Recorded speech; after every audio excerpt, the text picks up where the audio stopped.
Hello friends, আশা করি তোমরা সবাই ভালো আছো। আমরাও খুব ভালো আছি।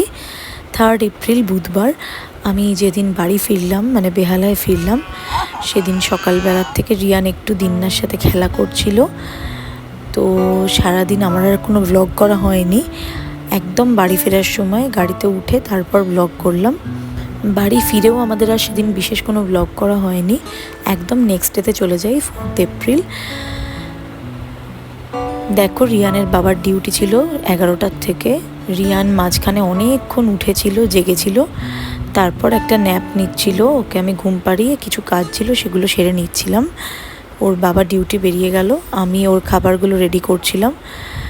এরপরও উঠেও পড়েছে, ওকে আমি এইভাবে বসিয়ে রেখে কাজগুলো করছিলাম। তো মাঝে একটু ভাবলাম তোমাদের দেখাই কীরকম রোদ উঠেছে। দেখো বাইরে, যারা বাইরে কাজ করে তাদের কতটা কষ্ট, তাই না? এরপর ঘরে এসে তোমাদেরকে রিয়ানের খাবারটা একটু দেখাচ্ছিলাম। তো ওর খাবার ছিল ওটসের খিচুড়ি। রোজ ভাত খেতে খেতে তো ভালো লাগে না, সেই জন্য একটু অন্যরকম দিলাম। আর মাঝখানে আবারও অনেকটা টাইম পেরিয়ে গেছে। সন্ধেবেলা ওর জল ফুটিয়ে নিলাম, জল ফুটিয়ে ওকে খাইয়ে দিয়েছি। তারপর আমি একটু তড়কা বানাচ্ছিলাম, আজকে খুব খেতে ইচ্ছে করছিল। তো এটা হয়ে যাওয়ার পরে আমাকে মামনি একটুখানি ফুচকা এনে দিয়েছিল, তো ফুচকা খেয়ে নিয়েছি। দেখতে দেখতে রাত হয়ে গেল, রিয়ানের বাবাও এসে গিয়েছিল।